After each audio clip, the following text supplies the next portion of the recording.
Good morning, Miss Thomas and the Year 5s and 6 kids from the Eastwood Primary School down in Melbourne.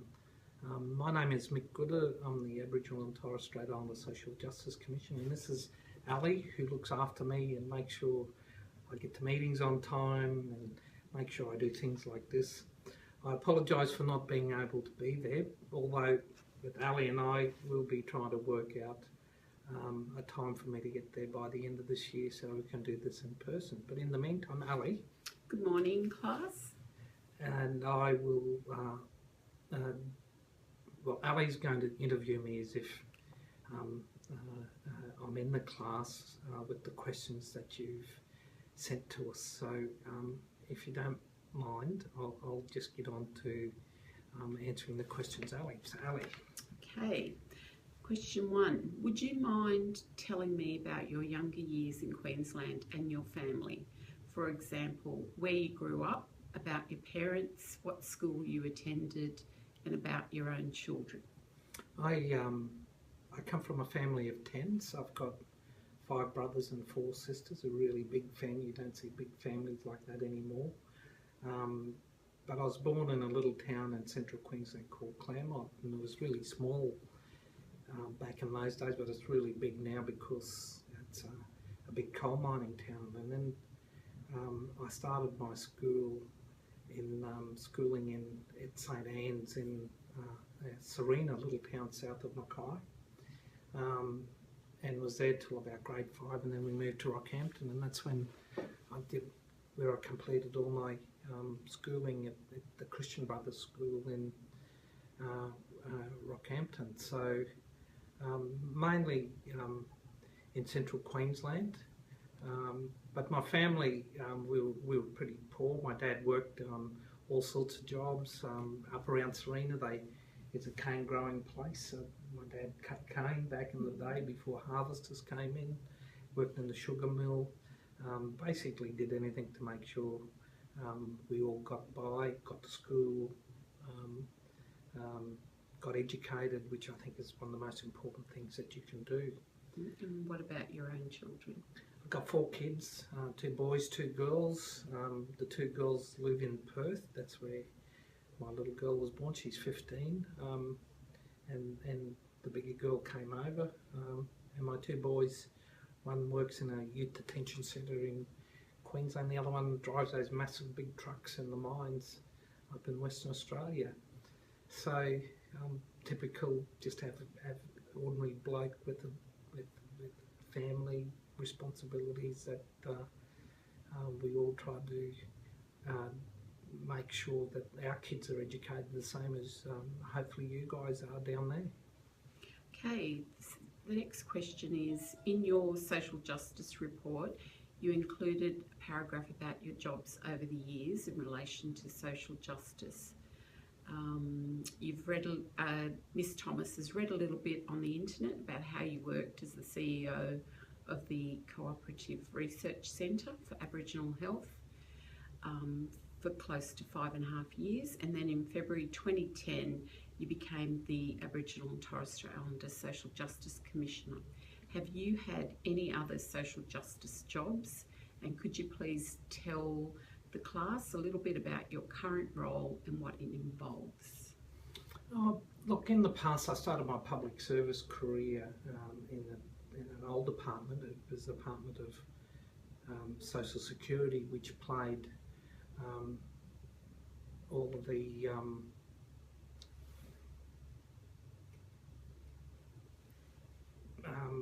paid all the benefits. I think Centrelink is the place that does it now, and that was a time when we had to actually learn as a public servant that we look after the most vulnerable in our communities by making sure they get paid an age pension or a parenting allowance for people like single mums or single dads, or unemployment benefit for people who can't find work, but also for people who can't work as well. Some things like a disability pension. So in those early days, back in the early 80s, I actually had a lot of work to do around social justice type issues, but that was really at the coalface making sure people got access to the payments that they were entitled to under an act of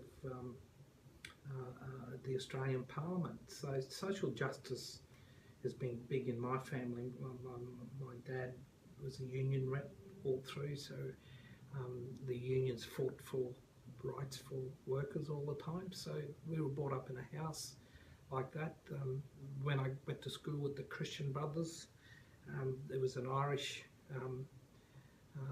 order of Christian Brothers that the basis of it all was social justice, and I think those things from my family and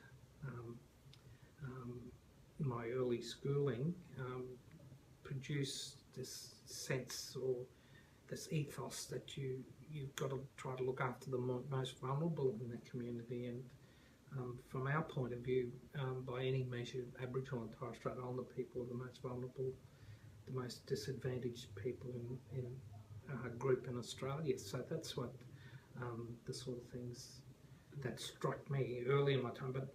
But in the Aboriginal world, I started working in on a housing cooperative that provided social housing to people in Rockhampton. That was a big lesson. My first go at getting into the politics of Aboriginal affairs. It was really interesting and a good time to actually get that basis to take you forward. But having worked in the public service continually since the early 80s, I've done a whole lot of jobs that go there that always work towards helping the most disadvantaged in our country, whether it was in Social Security, whether it was in the Department of Aboriginal Affairs, whether it was doing housing, whether it was doing looking after people subject to domestic violence or any sort of violence, or people being represented in the criminal justice area. It all comes from a perspective of social justice, and that's what I've basically done for the last 30 odd years. And just to cover a little bit about your current role? My role, it's probably one of the best jobs I've had. It's the Aboriginal and Torres Strait Islander Social Justice Commissioner. It's now about 22 years old, Ali. 94? 93, yeah. 93, 22 years old.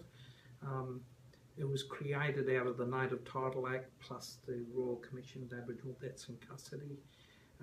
My position is to actually make sure Aboriginal and Torres Strait Islander people can get to enjoy and exercise human rights like everyone else does in Australia. So it's a pretty important job, I think, because a lot of Aboriginal and Torres Strait Islander people look to this position as an independent voice that looks after their interests. I said that about my predecessor, Tom Culmer, when we have the Social Justice Commissioner. It's created by an Act of Parliament. I basically an independent of government, so I can be critical of government, but I try not to be critical of government unless they've done things that deserve to be criticised, and sometimes I do lots of those things. But I do 2 reports to Parliament, so we're just in the middle of writing the reports. Ali works with us constantly and making sure we're meeting all the deadlines so we can get my report to Parliament before the end of this calendar year, and we'll probably have a launch in December this year. So they're pretty important that we get those issues in both the social justice report and the native title report before Parliament. So it means lots of listening to people, lots of travel. Ali looks after my travels.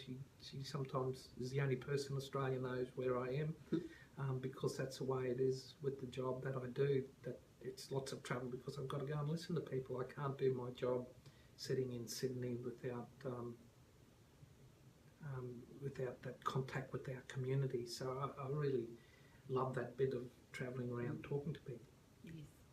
Okay, based on Miss Thomas's research, you seem to have been an advocate for social justice of Aboriginal and Torres Strait Islanders for over 30 years. What would you say are some of your biggest achievements to date? Oh, look, it's sometimes it's pretty simple. You know, I was working on Thursday Island, which is right up the top of the pointy end of Queensland, and just worked out a way to make people get their payments earlier. A very simple thing we did to change the system. That was really important to people up in the Torres Straits, right through to running housing programs in Western Australia to make sure our mob over in Western Australia get access to suitable housing, be it in some of the really remote parts or in the middle of Perth. I like to think about the personal things and how what we do can help people in their day-to-day lives. And there's those sort of things that I've advocated for, along with a whole lot of other people. I get to go to the UN and present at the United Nations, either in New York or in Geneva.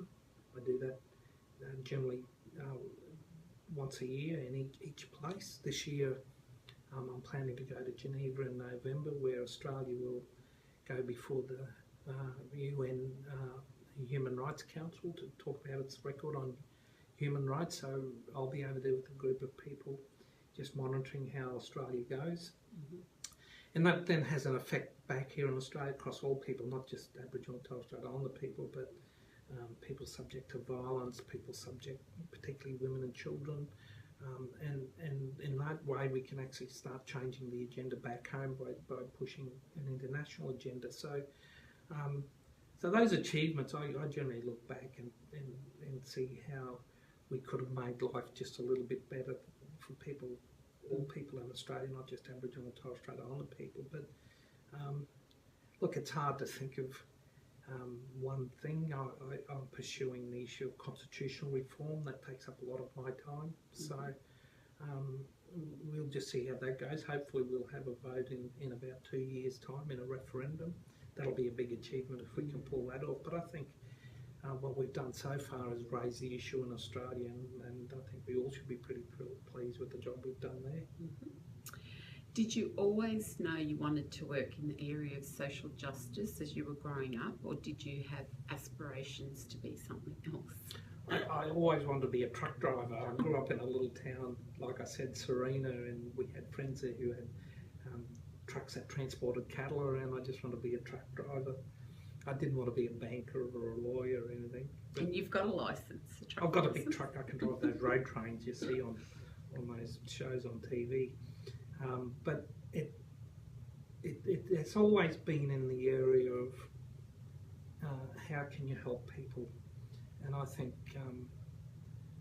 in a way that's basically what I've done all my life, is thinking about how can I make a difference to people's lives. And having worked all around Australia, I've worked in Queensland, spent 15 years in Western Australia, worked in the Northern Territory with the Cooperative Research Centre for Aboriginal Health, and all of those jobs have been trying to make sure people at the bottom of society actually get a fair go, and being their advocate, that you can actually raise issues. I don't have any power to make people do things they don't want to do, or departments or politicians to do things, but what I do is get access where other people don't. And so that's why I said before, I've got to do a lot of travelling and a lot of listening to people to make sure when I talk to the politicians, when I talk to the Prime Minister, when I talk to the Minister, when I talk to the bureaucrats, that they're getting a view that's pretty well valid right throughout Australia. So if people are there's a particular issue that's affecting Aboriginal and Torres Strait Islander people. One of the big issues, or two of the big issues I'm talking about now, is violence against women and children, and the over-incarceration, the amount of our mob in prison. And they're two really big issues confronting Australia right now. And so I advocate those things, and I get to talk to people at pretty high levels, like I say, even the Prime Minister if I have to. So getting that access is really important to be able to put that point of view across. And finally, how and why did you become involved in social justice work? I think it's just natural, you know, the sort of family I grew up into. We were educated by, first of all, the nuns in the Catholic system and in the Christian Brothers later. Like I say, coming from a family, my mum fought hard for her 10 kids to get a fair go. My dad was a unionist that kept fighting for everyone that, you know, were being exploited a little bit back in those days. So it's just something that you grow up with naturally, and I think my mum and dad would be really proud of us doing this job right now. They passed away a fair while back, but because I'm just carrying on the sort of work they've done, and that's what we all do, try to just look after the people who are a bit more disadvantaged than we are. And I think that's one lesson I think I think Miss Thomas will try to get through to you guys, that it's really important to have that thing about looking after the most vulnerable in our societies, the people who may have some issue physically or mentally, that they're not quite you know, they're a bit more disabled than us. If people can't get housing, or people can't get jobs, or people being discriminated against because they're a woman, or they're from another country, or they're different colour. That's the sort of thing we want to fight for, to make sure Australia is a good place for all of us. So I think that's all the questions Miss Thomas sent to us. I hope that it's been useful listening, and like I said before, we're going to talk to Ali, and Miss Thomas will talk to Ali, and we'll try to work out how I can come down and maybe visit you before the end of the year. But for now, let's see how this goes. So thanks for listening, and hopefully if you want to have more contact, and we'd love that you can get back to us, and we'll see what we need to do. So thank you. Bye. Bye.